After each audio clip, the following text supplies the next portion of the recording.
When I keep thinking about how in the last 60 years, the history of the country is a history of lost opportunities for India, I very honestly doubt the patriotism and the intent of these people.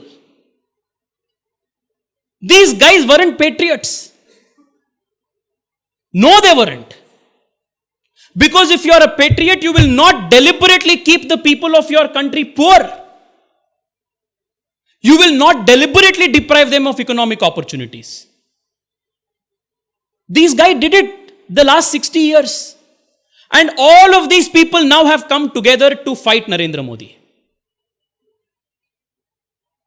Who is the opposition to Narendra Modi today? The opposition to Narendra Modi, my dear friends, is a consortium of private political parties and political families who have run their states and political territories like private jagirs. It's a coalition of dynasts, a coalition of crooked, corrupt political private entities who know their death, who know their time has come. If Modi gets elected again, the ways of the past 60 years will not continue again. All those dreams which perhaps Tejasvi Yadav was growing up with, thinking, by one day even I will become like Lalu Prasad. He now knows that India has changed and that he cannot have another fodder scam because Modi will not allow it. Is why the entire dynasty from Kashmir to Kanyakumari have come together. From Omar Abdullah in Kashmir to MK Stalin in Kanyakumari, everybody want to stop Narendra Modi because they know their private enterprise will stop the Narendra Modi comes again. What is their agenda?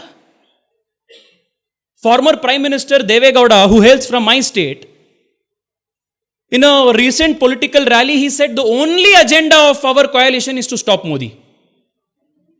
They're openly saying it. How can someone be more shameful?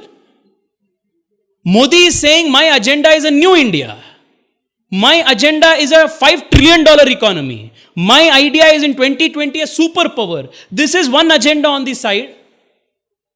On the other hand, you have all of these jokers coming together and doing circus every single day and saying our agenda is to stop him. This may sound outrageous. The left liberals on Twitter may not like me saying this, but this election is a test of the common Indian's patriotism. And if you are with Modi, you are with India. If you are not with Modi, you are anti-India. That's it.